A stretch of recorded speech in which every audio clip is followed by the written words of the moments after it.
Assalamualaikum warahmatullahi wabarakatuh. Di sini yang terhormat Bapak Dr. Haji Hanifuddin selaku dosen mata media pembelajaran. Dan di sini saya Alvinur Laili dari kelas 4 PAIE akan menjelaskan tentang media audio.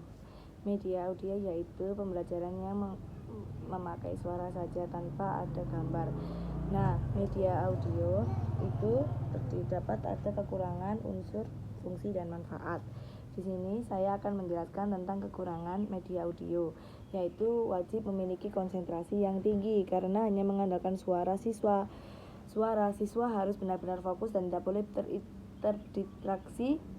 Kalau tidak konsentrasi, informasi bisa cepat terlupakan karena tidak ada bantuan gambar atau visual.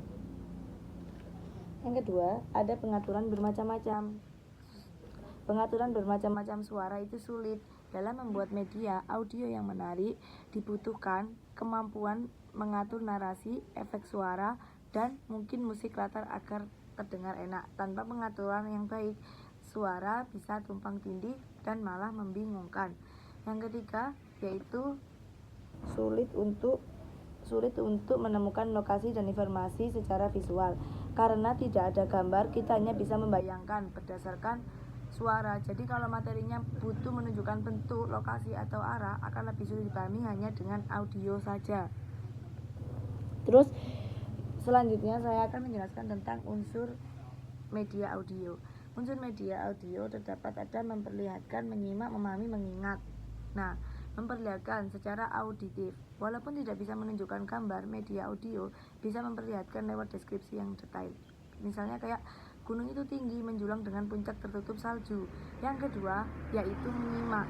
Menyimak itu pendengar harus benar-benar menyimak. Tanpa menyimak dengan baik, pesan yang disampaikan itu tidak akan tersampaikan. Terus yang ketiga yaitu memahami. Nah, memahami itu isi media harus mudah dipahami. Bahasa yang dipakai sebaiknya sederhana dan jelas agar siswa bisa menangkap maksudnya. Terus yang keempat yaitu mengingat. Media audio membantu daya ingat jika disajikan dengan menarik, misalnya dalam bentuk lagu edukatif, cerita, atau pengulangan. Terus selanjutnya ada manfaat media audio. Manfaat media audio terdapat secara detail gambar materi, mengatasi keterbatasan ruang, lebih termotivasi. Ketiga, nah, menyampaikan materi secara detail itu kayak misal media audio bisa menjelaskan suatu konsep secara rinci melalui kata-kata dengan narasi yang baik. Siswa bisa memahami isi materi meskipun tanpa gambar. Nah, selanjutnya yang nomor 2 itu mengatasi keterbatasan ruang. Tidak butuh ruang khusus, cukup dengan HP atau speaker kecil. Siswa bisa belajar dimanapun, sangat cocok buat pembelajaran jarak jauh.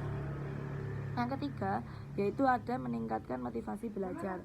Media audio yang menarik misalnya dalam bentuk lagu, drama suara, atau cerita interaktif bisa membuat siswa lebih bersemangat dalam belajar. Terus yang selanjutnya ada fungsi. Fungsinya dapat menjadi contoh, dapat mengembangkan keterampilan, dapat diatur dengan baik untuk berdiskusi. Mengembangkan keterampilan terutama keterampilan menyimak, listening, cocok untuk pelajaran bahasa, komunikasi, atau latihan konsentrasi. Yang kedua dapat diatur untuk diskusi. Audio itu bisa diputar, dijeda, diulang. Jadi siswa bisa mendiskusikan isi audio bersama-sama dan belajar secara aktif. Yang ketiga menjadi contoh yang baik.